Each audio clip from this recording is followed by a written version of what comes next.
would be the political outcomes that can be expected, especially in Israel, as you see that Prime Minister Netanyahu's appeal has gone down in the recent months? Well, I think the situation being what it is, it's extremely difficult today to gauge who is popular and who is unpopular today, because there is no objective assessment that can be made based on people's choices or people's voices. I personally believe that Mr. Netanyahu should be a liked figure for the simple reason that 1,200 Israelis lost their lives. Also, the fact that Mr. Netanyahu had, on previous occasions, have supported Hamas to undermine the authority of the Palestinian Authority, that is the Fatah faction, which controls the West Bank. There are reports of credible reports to this of this nature. Considering this and the fact that he has not been able to get the hostages out of Gaza, and some of the hostages have already died. So Mr. Netanyahu can't be popular in Israel at all. And I personally feel that people are tolerating him today till the conflict is on. And after the conflict is over, I think Mr. Netanyahu will have no choice but to leave power. Something that he wanted to continue for a long time, and all this political instability that was brought about in Israel for the last 2-3 years was a result of Mr. Netanyahu's desire to stay in power. So it's an irony that he'll have to probably go in a manner which he wouldn't have liked to go.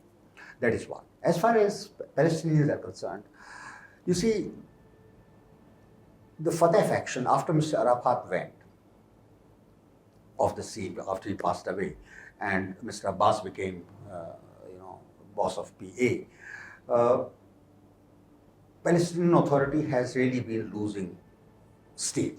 They have been losing support from the people. The last election that they had about 15 years back, that time Hamas won the elections in Gaza Strip, yes, whereas Fatah won the elections in the West Bank. So ever since then, despite sporadic attempts at unification of these two factions and a unity government kind of a thing, these efforts have not succeeded. Partly because Hamas, being hardliners and having taken active part in Intifada, has been banned by many countries, has been termed as a terrorist organization. By the United Nations. Not only United Nations, but many Western countries, for example, have termed Hamas as a terrorist organization. Fatah, on the other hand, has not been banned, sanctioned by anybody, or has not been named as terrorist organization. And Fatah gets support from UN, from USA, from European Union, and from many Arab countries. But what has happened is that the way they have made use of that money, the corruption is rife. The support that they should be giving to people in Gaza has not been forthcoming. Israeli settlers have been running amok in West Bank. So that even the people within the West Bank, which are under direct control of Fatah, have really been sufferers of misrule of Fatah in that area. So and Fatah in any case is reduced to more of a municipal function over there. They have no control over security. They have no control over their own sort of offices or anything like that. So they are more of a caricature for an organization that runs a territory. Despite the fact that Mr. Abbas is still given head of state treatment by many countries. He went to China, he was treated like that. India has been, also have been treating him as a head of state, the Palestinian state. So overall, if you see, a very limited number of Palestinians who have direct vested interest in the system that has been going on are loyal to Fatah presently. And most of the Palestinians, particularly because they were under severe restrictions by Israel and have been sanctioned, they have been, in fact, more favorably inclined towards Hamas. Now, that was before 7th of October. And many of the Palestinians still think that what Hamas did was an act of desperation. If they had not done that, Palestinians would have been forgotten by the world sooner or later. So if Hamas has some credibility today, it is because of this realization that what they did was to bring this Palestinian issue again to the notice of the world and to in a way force the world to think about a two-state solution. But if you look at the other fact, the 30,000 people lost, thousands under prison, in prisons, Israeli prisons, large number of people going hungry, children dying without treatment, even cancer patients being turned out of hospitals. All this misery that has been brought upon the people of Gaza, and even sometimes raids on people in the West Bank also.